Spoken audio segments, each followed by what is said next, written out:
I'll rewind a little bit. I found that when I speak, time and time again, people are giving feedback that it's the question answer period at the end that is the most valuable, and where they get a lot of insight, especially for your own individual experience. It's a lot more impactful for you and what your needs are.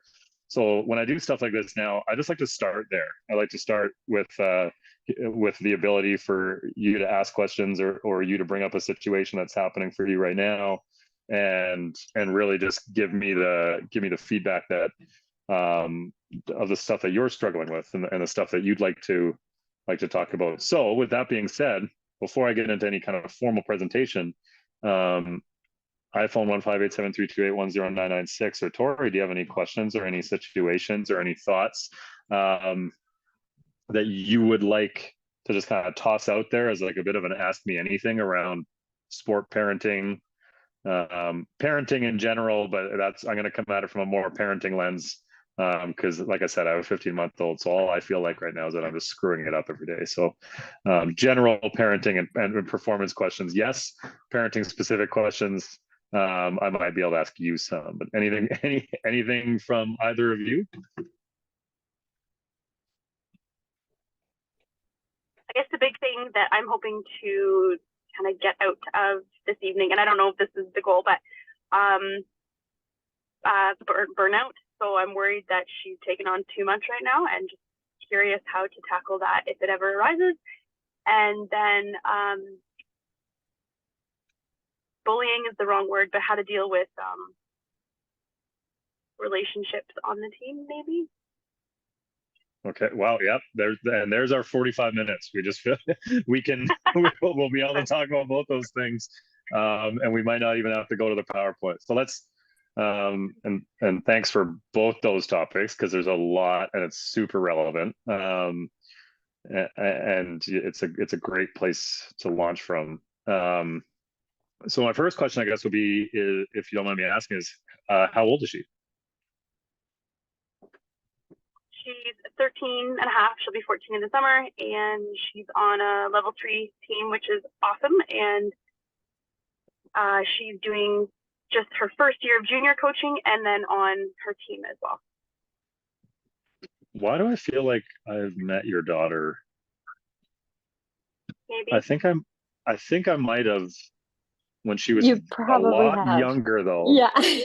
Yeah. When you Yeah. said 13 and a half, I was like, what? It's No, wild. I Yeah. her, she was like 9. Yeah. Okay, so you were at the gym then when I was in Red Deer, so I pretty well would have guaranteed would have met her at some point when I was there. Yeah.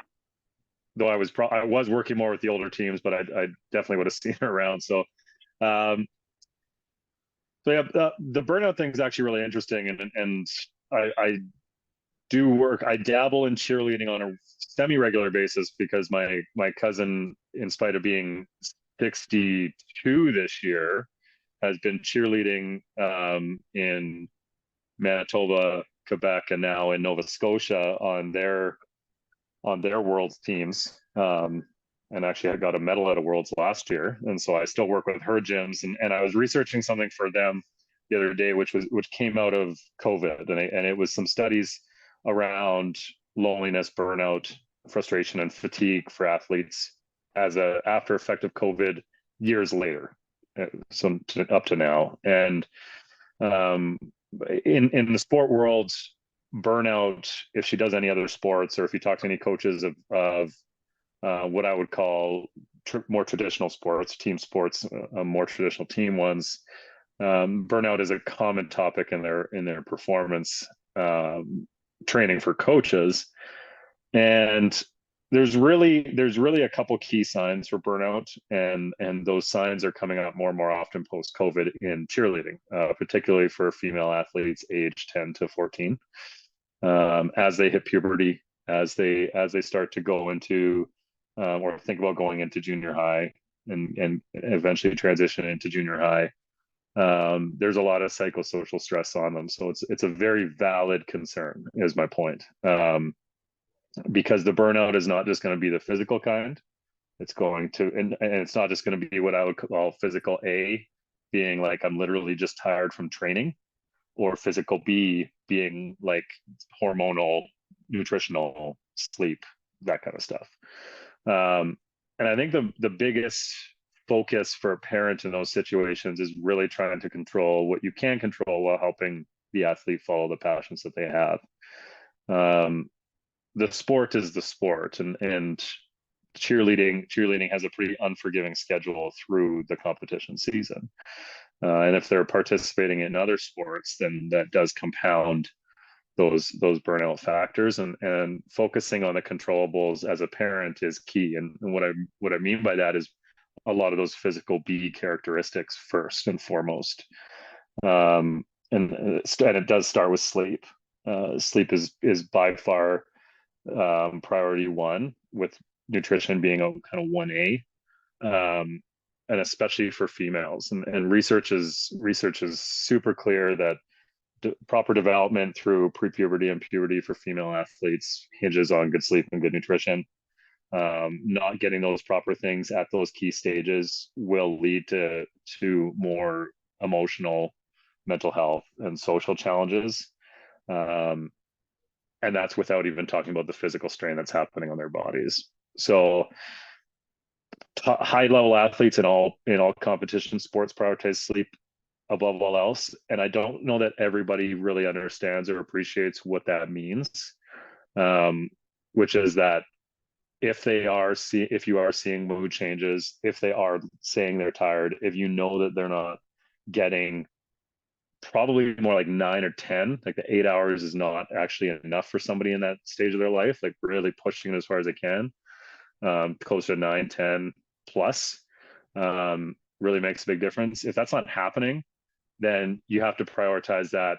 And I can make a really good argument, though. I don't know if anybody on here is. I don't know if you're a teacher, Tori, or if iPhone's a teacher, but I can make a really good argument that sleep should be prioritized over school, in small windows, to the point where if you have somebody in that puberty age who is super fatigued, validly, like not like we were all fatigued at some point as preteens and teens, but if there's a real fatigue level hitting, yeah, they should be sleeping in. They should be, in my opinion, they should be missing some morning class in favor of that. They should be going to bed earlier or sleeping later, but still trying to chase that 9+ hours and getting a lot more. Because usually when we hear about fatigue, we think about fatigue as really a byproduct of the physical aspect, but the reality is, particularly for females, particularly for female athletes in that age range, it's not actually the sport that's causing the level of fatigue that's negatively impacting them. It's the combination of everything. It's hormonal, it's nutritional, it's social fatigue, it's mental fatigue, which will probably connect us to your second aspect. And so I would just say, if burnout's a concern, don't look at the sport or the training first. Look first at her sleep patterns. Look first at whether or not she's getting that high level, and look at truly prioritizing it above all else in the short term, to try to build up some resilience, with that understanding that we're not going to be skipping, like we're not going to be letting you sleep in until 10 a.m. for the next 2 weeks. Right. But if you're really gassed out and you need to take a half day or a day to catch up and rest, and that's going to be the best thing for you, then do so. A strategy that I've seen be pretty effective is kind of similar to what we do a lot of times in workplaces and high performance teams, of being able, I don't think calling it a mental health day is appropriate. But I think just having that open and honest conversation, especially with a 13-year-old, it's an age where that conversation and that relationship can be built. Of every month you get a day, you can take a day, but you only get one. So you pull that card on January 4th, and you have to budget, and there's no banking it. So you can't take 4 in a month and say you're not going to use them later. It's not like, can I have my birthday present 4 months ahead and I won't ask for one later kind of thing. It's very much about developing that trust and that relationship of, listen to your body. When you really need this, let me know, and I'll facilitate it for you. And if that relationship isn't there yet, then getting to that needs to happen. but really building that understanding them that their rest, their sleep is priority one. And if they validly need it, then you will facilitate addressing that need. And then really quickly on the nutritional piece, as a lot of people preach, water is so underrated for athletes, for females, for female athletes. It makes a huge difference. And then I am a huge proponent, and I have been even when I was coaching women, and I've seen the benefits of it. And I've preached this in the corporate settings that I've worked in and consulted in, that females need to check their iron, especially females who are under the age of 40. And so if we're talking about fatigue, you can't talk about fatigue without talking about iron, especially in that population. So if burnout's a concern, address the rest and recovery first by prioritizing sleep at that 9, 10, 11 hour window, truly above all else. The second thing is get enough water. And the third thing is make sure that the iron levels are where they should be and get on a supplement if they need to be, for sure. Does that address the burnout question? Okay. Can I add like a sub question to that? Sorry. Yeah, go for it. I'm not gonna need this PowerPoint at all. Would you say, like, when you were talking about those, like limiting them or having them banked or whatever, having those days where, you know, they can stay home from school or skip the morning or whatever. I've with my own kids, especially now with my 8-year-old who's on an elite team, and he's just starting to figure that, like, we have one Sunday practice and one after school practice. But I already recognize in him at 8 years old that, like, after showcase, after competition, that Monday to follow is we pre-plan for him to be out of school on that Monday morning, because it's just it's the letdown side of it. So have you noticed that maybe that's been successful in anything that you've experienced or observed in your experience with, I mean, especially with coaching women, but after like a big tournament weekend or whatever, like, have you noticed that that's when it's maybe more important than the day-to-day? Yeah, so there's a couple of things there. The first one is, and I think this is really important on a lot of fronts, that we can treat our kids like adults, but we are still the adults. So no, they shouldn't be able to kind of bank or manipulate the day off system how they want. But at the end of the day, we also know far better than they do if they need one, even though they've already used theirs, so to speak. So you can always, and that's kind of the magic of the system, is you can always pull the ripcord and say, like, I know you already used yours, but I'm going to give you one off because I can tell by how you're behaving, how you're performing, how you're reacting, that you need another one. So that's always a flexibility, because they're gonna mess it up for the first few months anyway. They're gonna think they're tired, but then they're gonna be even more tired a week later, and you might have to step in and really be the adult to give them another one, which is fine. The other thing that I'll say, and this is kind of a controversial topic, but again, I don't know that anybody here is a teacher, and I actually have a lot of teachers who don't disagree with me, which is that the education system is not effective enough to prioritize that over sleep. So it's not saying that it's ineffective, but quite frankly, they don't get enough out of a half day of school or a full day of school to justify their physical well-being after that. It can't be prioritized over sleep and nutrition. It's just not, like, the return on investment isn't there.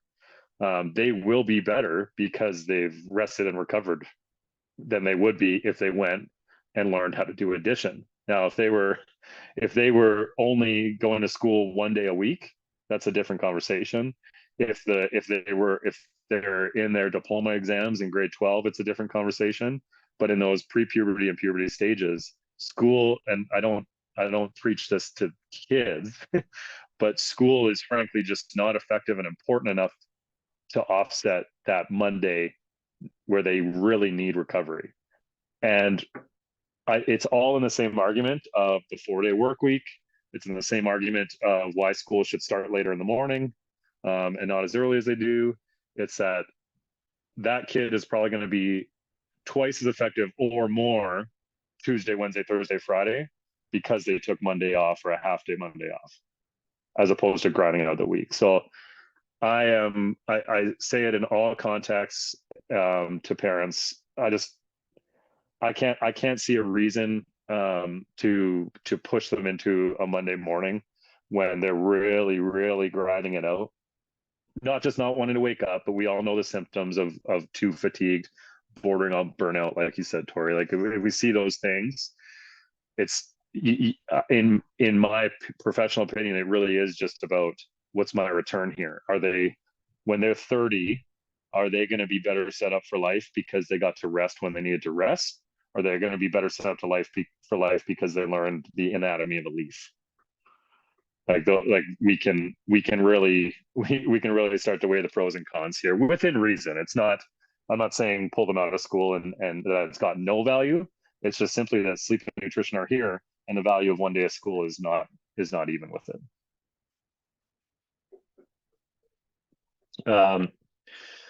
Tori, you had a second question, which I think was really relevant as well. And you use the word bullying, which I don't think it's not inappropriate to use the word bullying, because bullying is a full continuum. It happens a ton. Bullying goes multiple directions. Athletes bully coaches. Sometimes, unfortunately, coaches bully athletes. I've in some sessions, I've had bosses who bully employees, employees who bully bosses. I've had parents who definitely bully their kids around sport. So it's a super relevant topic.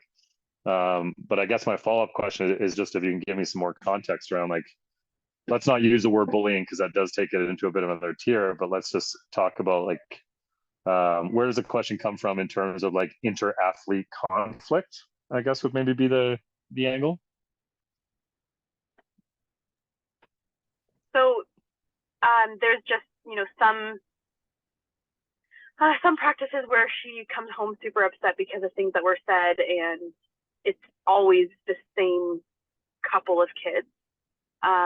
Overall, I would say that she is learning to deal with it better on her own. Like, her coping skills are pretty decent for her age, but it's just, as a parent, to listen to her constantly talk about these couple of kids, it's tough. So yeah. I guess my question would be just, I don't know, how to support her more and not get frustrated. Yeah, and if there was a guaranteed answer, or if I had a guaranteed answer to that question, then I wouldn't be building my own bedroom in the basement. I'd be contracting Mike Holmes or somebody to do it. But there is some pathways that I could recommend in general, just for managing it for both you as the parent. It's not easy. This is just my opinion, but I think I would way rather my kid be the bully than the bullied, because anybody who was bullied knows it's a lot harder to manage. But I'm pretty confident that if my 15-month-old ever grows up to bully someone, I'll be able to tune that up pretty quick and make sure that the bullying stops. The being bullied part is an extremely challenging situation, because there is a perceived lack of control there, both for you as the parent and for your child or the athlete involved. So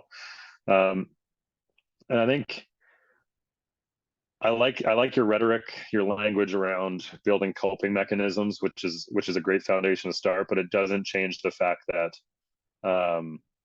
that there's real psychosocial and emotional pain there, that doesn't just go away. And for those of us that were picked on or bullied or really bullied at a high level, it does truly stick with you for life. You remember the things that were said. You remember what happened, and none of us want that for someone else. So first things first, I think the way that you debrief a practice does matter. And so I've talked in other sessions with Premier about the conversation in the car.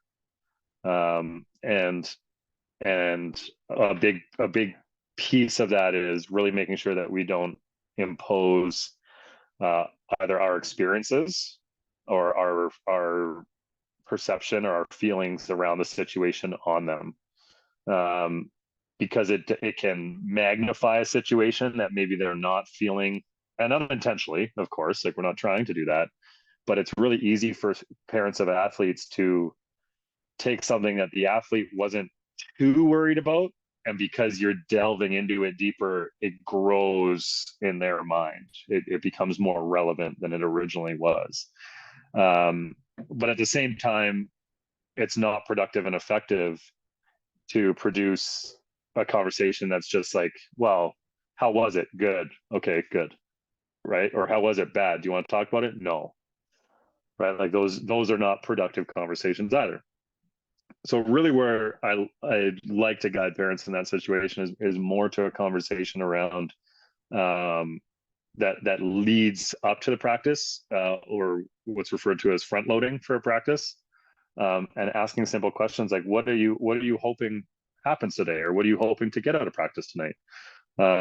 What do you like? What are you? It's effectively like asking like, if what are your dreams for today in training, like, and have them set the expectation not just for the conversation later, but also for themselves, and trying to get them to a point where they can see like, what I hope today is that I hit on these stunts, or what I hope today is that my timing is in a really good, or my timing is on, and I'm hitting zero consistently myself, or that our team does, or whatever, that they set a goal. And what that allows you to do after practice is debrief the practice from a point that you've left off on earlier. And if they want to take that conversation into something else that's not related to that, they will. And they'll have the ability to do so because the dialogue's been opened. Almost like it's almost like priming an engine before you start it, or priming a pump, or warming up your body before you exercise, or anything like that. It's that once that topic of discussion has been broached and warmed up or primed before training, it makes it significantly more likely to be to kind of have the floodgates open after training. Now, what might happen in that exact same conversation before practice is, well, I really hope that so and so and so and so are nice to me. Well, I really hope that nobody says anything mean, or something like that. And then after the practice, you'll be able to debrief from that exact spot. But unfortunately, if those bad things happen, then you kind of have to go to the next step, which really comes from an angle of putting the athlete at the center and really building a perceived level of control within themselves. It's really easy, and like I said, I will struggle with this in years from now if my son's ever bullied in the same way. So it's really easy to want to control the situation. It's really easy to want to give them the tools to react and say, well, if that happens again, you go tell your coach, or if that happens again, you say this, or if that happens again, you do this.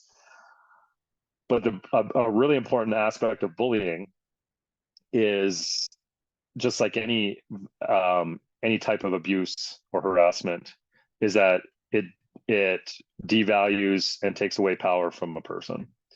And so in response to that, solving the problem and telling them what to do, I'm not saying that it by any means that it makes it worse, but it certainly doesn't make them the master of their own situation the way you want them to be.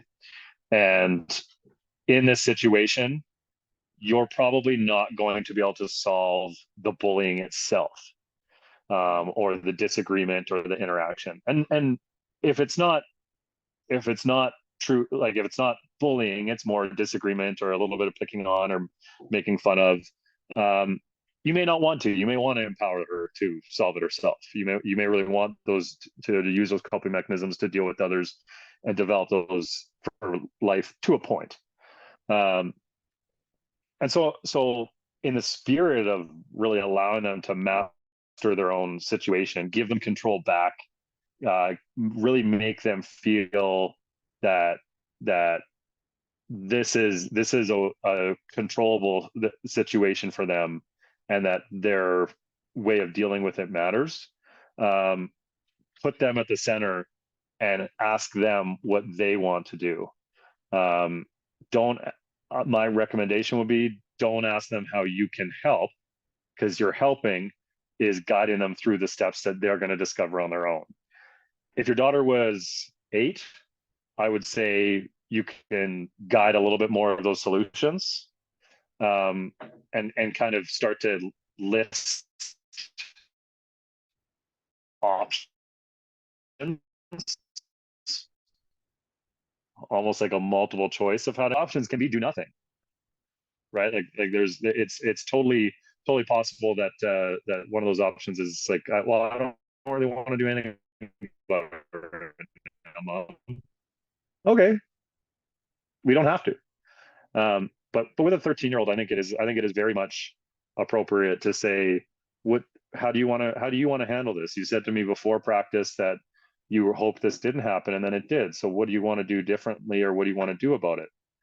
And leave it open-ended, and kind of take the conversation from there.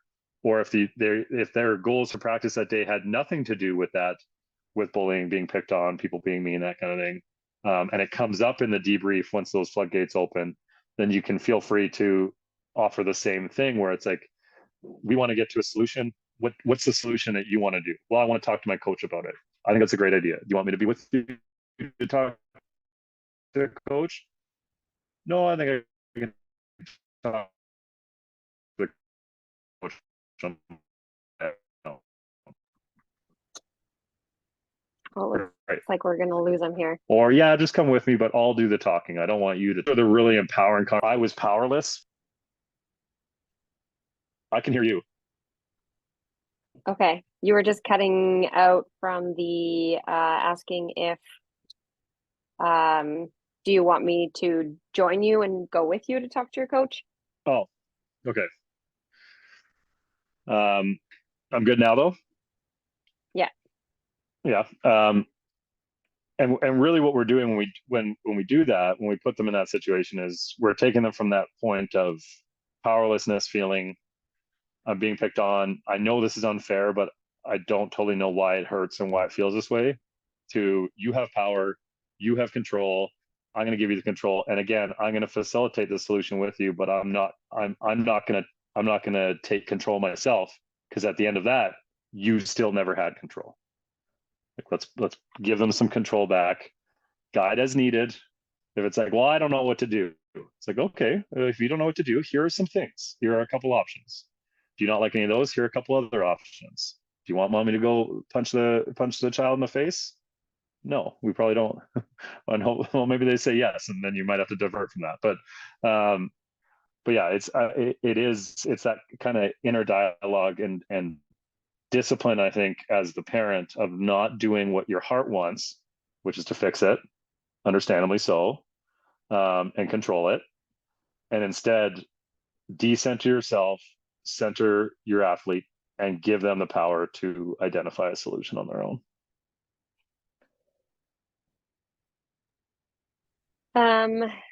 iPhone 15873281099 ... had just said that their daughter is on a prep team and has been for many years, and is struggling with tumbling and wondering what they can do to support her. Athlete loves cheer so much, doesn't want to quit. So if we could have a little bit of elaboration on this, and correct me if I'm wrong, Ken, like, there's so many different pieces to this question. I often get, as a coach, we often get that question from parents, and they are, the struggle is more with the progression. So it's not necessarily the tumbling itself, it's more struggling with the progression of tumbling. So I mean, you probably have a few different touch points until this person clarifies exactly what they were hoping to get from this question, but I imagine you have a few things to touch on that in particular. Yeah, first and foremost, the technical aspect of tumbling, I can't help with at all. Um, if you were to see me in my 6'6", not athletic enough to cheer frame, you would know that I can't help you with the actual technical tumbling piece.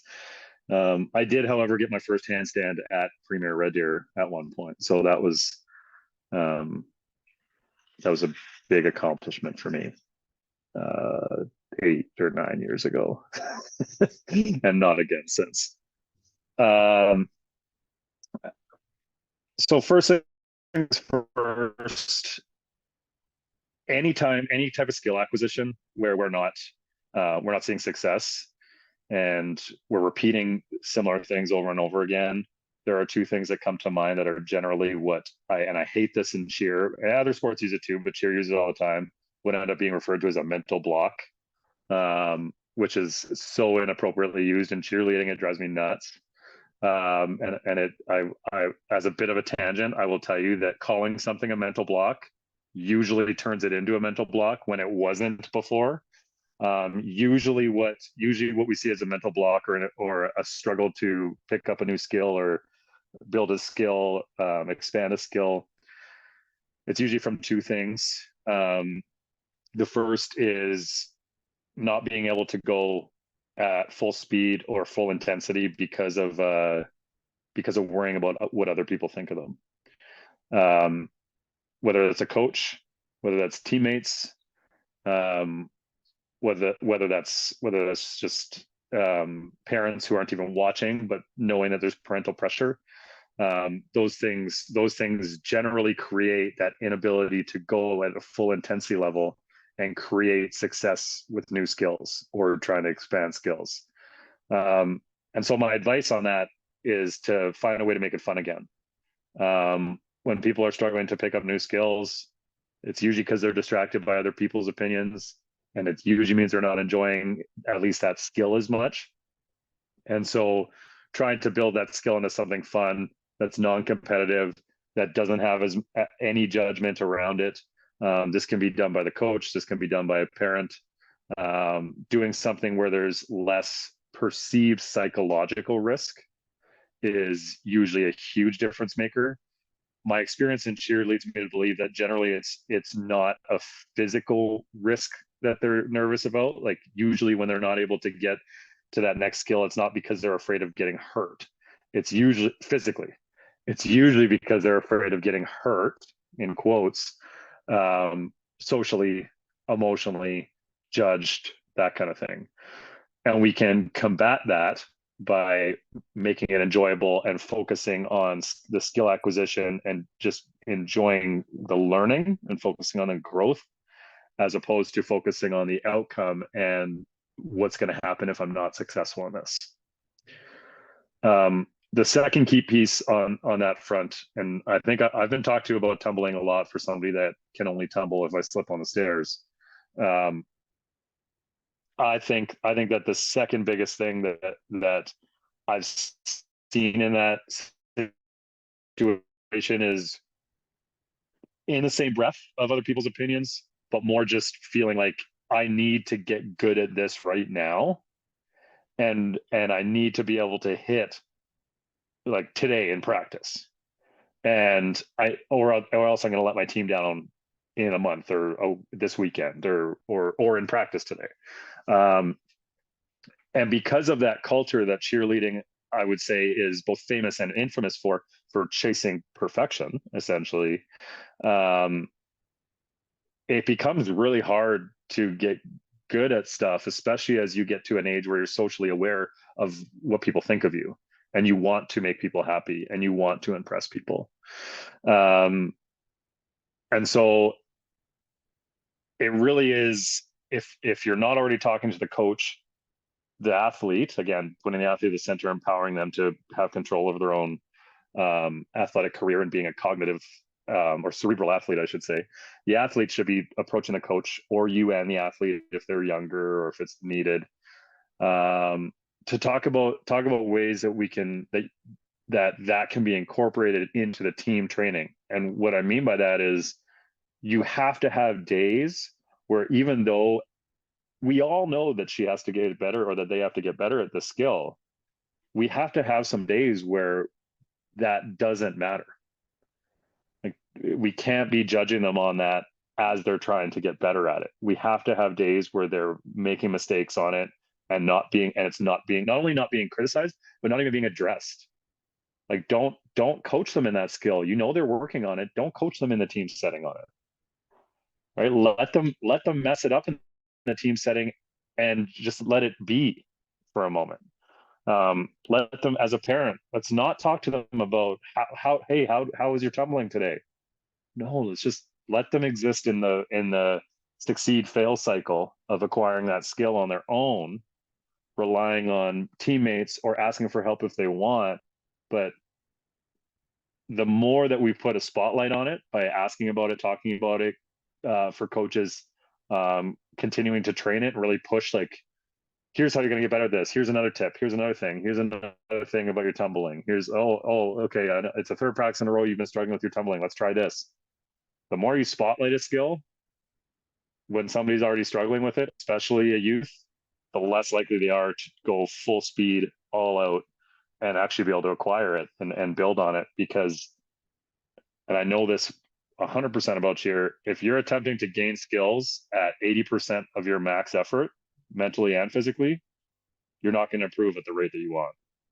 You have to be able to let yourself, like, we in many sports we talk about it, like, play free, be loose, just let it flow, let it go. I had a whole, Kieran and I already talked about Frozen. This is the second time it's coming up, but I had a whole part of a talk once where I did a keynote where they would, when they did their small group work, the song Let It Go just played on the speakers in the room, because they were talking about how to help their kids, how to help their young athletes let go of the desire to get better when they're trying to get better, so that they can get better.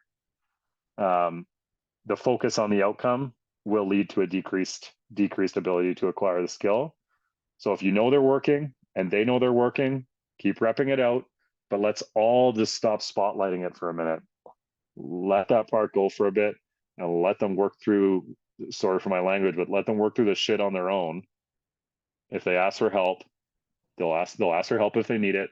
But every time that coach or parent comes in, even as a parent, and just say, so, oh, how was your tumbling today? In that kid's head, they're like, oh my God, like, I still suck at it, just like I did yesterday, and I'm gonna suck again tomorrow. I was just like, I'll let, and that actually does kind of come full circle too to what I was talking about for Tori's question, which is, pre-brief the practice and debrief the practice. What are you hoping to get out of today? Honestly, mom, honestly, dad, today I'm hoping that I can tumble without worrying. And you can build some of this language into them too. You can kind of coach them on this at other times, but honestly, I'm hoping that today I just tumble without worrying about it. I don't even care if I do it perfect. I just hope I can do it without worrying about it. Those are the kind of things you want to start to hear. You can debrief it after. And yeah, it's kind of counterintuitive, but like, get better. A lot of times we get better at stuff when we stop trying to get better at stuff.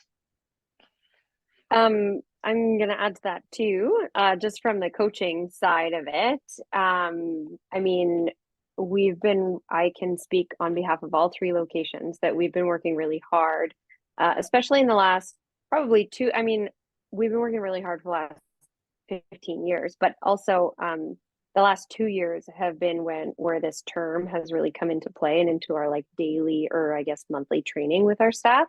And it has to do a lot with creating that psychologically safe environment for our athletes and allowing for them to celebrate their failures just as much as they're celebrating their successes.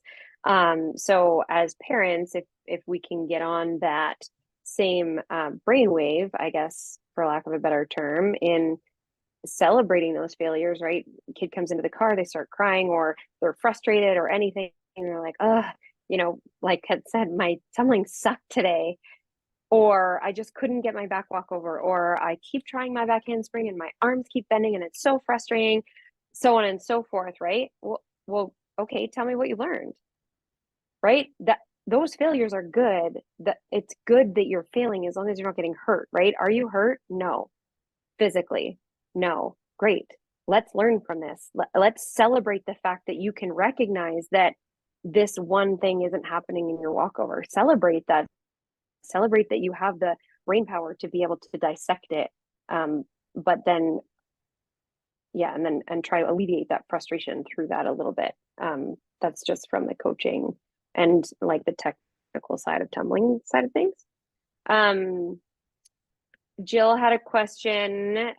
She said, is it possible to be too hands off? She's tried to just leave things be, might have, although she came on a little bit late. She was like, she just wondered if they're debriefing every single practice, or do you let the athlete lead that debrief, or do you make sure that you're debriefing in the car after every practice? And how would you, maybe some tips on how to facilitate that, Ken, or when, how do you know the limits? When are you debriefing too much, and when are you not doing it enough? Yeah, so two things on that. The first is you always get permission to debrief. Hang on, Ken. Do you want to debrief today, or do you want to talk about practice? No. Oh, there we go. Okay, now, Kate, you're good. Tori, I see you nodding, like when I can see that you can hear him clearly, even though your picture is still frozen for me, but I can hear you better now, Ken. Sorry. Okay, I'm good.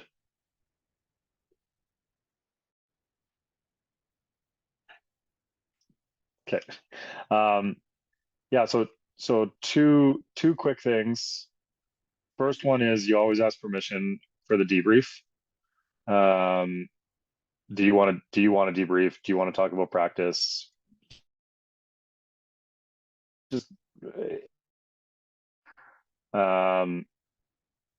and then the second is I think that it's when it impacts behavior. So psychologically, we generally see that if behavior is being negatively impacted hours afterwards, even 1 hour, 2 hours afterwards, it kind of comes back to what I said before about like that's where you as the adult know what's best, and at this point there are signs that you do need to debrief, or you do need to talk about it. Now maybe the solution, like I was saying to Tori at the very beginning, is they just need rest. Maybe they do just need to go to bed. And if that's a valid question, like people joke about it. I see memes about this all the time. It's usually about and maybe this isn't the call to say it, but the memes I see are generally about wives and girlfriends, and saying that the first three questions you should ask are you hungry, and have you had any water, and how much did you sleep? Like, and that's, and I'll be honest, that's the first three questions you should ask me too if I'm in a bad mood. Like, and it totally is true for the kids as well. Is are they hungry? How much water have they had that day? Your brain literally can't fire the same without water. So, and do they need to sleep? And if the answers to those are all good, then we can start to kind of delve back into the debrief. But I would say if there's no negative indications, there's no behavior indications past a couple hours from training, then they can't work through that psychologically on their own. If they said no to a debrief or no to a reflection, that's an important independent skill. And I think that it's a great question, because always forcing a debrief can do just as much damage as never talking about it. And actually, where the conversation in the car and the post-practice conversation stuff came up with Premier, I don't know, a half decade ago or something, when we first talked about it, was because those car conversations, those post-practice conversations can become toxic, because again, not intentionally, but full circle to what we talked about at the beginning with Tori's question, was we sometimes impose our experiences, our day, our feelings, our mood onto others. And it's really, really easy to do that when we're debriefing training. Totally unintentionally putting somebody in a bad headspace, putting all of a sudden, maybe that somebody wasn't feeling picked on, but because of the probing and the intensity of the questions, they're like, well, maybe there was something wrong with this, even though I didn't feel like it at the time. Or maybe practice was bad today because I didn't hit my tumbling, but I wasn't even thinking about my tumbling until you brought it up, mom or dad. So I do think that getting too intense and too frequent and not asking permission for those debriefs can be just as toxic as never debriefing. And the empowering the athlete to decide if they do it or not is key, up to the point of like, okay, it's now 9 p.m. You finished at 7. We need to check food, water, and sleep. And then we need to maybe try and probe a little bit more to see what happened. The other thing that Kira kind of touched on, which I think might be about where I end, good thing I have a PowerPoint, is nobody likes PowerPoints anyway, so it's okay. But I used to talk a lot about growth mindset, still a huge proponent of growth mindset. I talk about it all the time.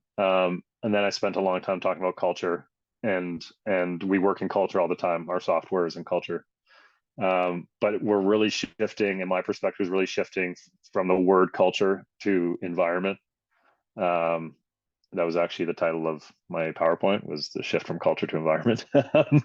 But it is, Kira mentioned environment when she was expanding on the tumbling stuff. And I think if parents focus more on creating an environment where that debrief will come when it's needed, where they feel safe, and there's more pre-briefing.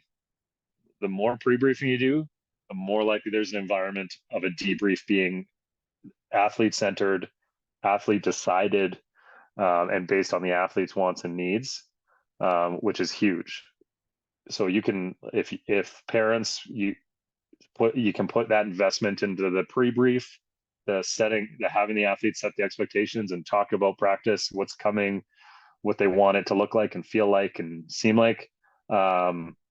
Then after that tone's already set, and now we're building an environment where they can decide, do I want to debrief today? Do I want to talk today? I know mom or dad is here for me and supports me because they talk to me about practice all the time before. It's a cultural shift of the environment to start to make the pre-brief where parents get to interact a lot, and the debrief or the post-practice the time where athletes get to decide if they want to interact.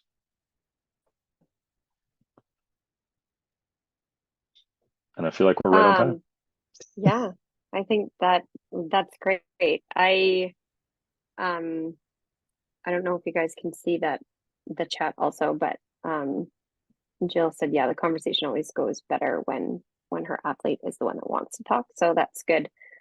And that's psychologically safe environment. I mean, we're working really hard as coaches to make sure that we provide that for the kids. And then if parents can provide that, and like, how do you create that psychologically safe where they feel safe to debrief and want to debrief with you, then like that's your job as a parent to then, right, having those pre-briefs and giving them a couple of just keywords and slipping a few of those ideas into their head before they go into practice, and then they're already in that mindset of knowing what they want to debrief about. Maybe it's all good things too, right? It's not always bad things. You can debrief and be like, I had a really great practice. What made it so great?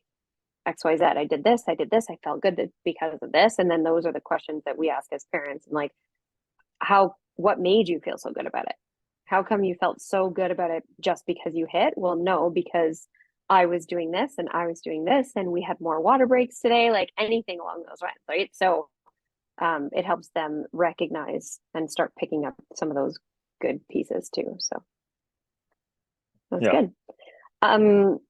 Do you have a contact that if anybody has any additional questions, or once this recording goes out, if people watch it or listen to it and then they want to reach out, do you have an email that they can reach you at? Is that something that you do? Do you answer questions by email, or can you share your slides with us that we can still post them with the recording of this?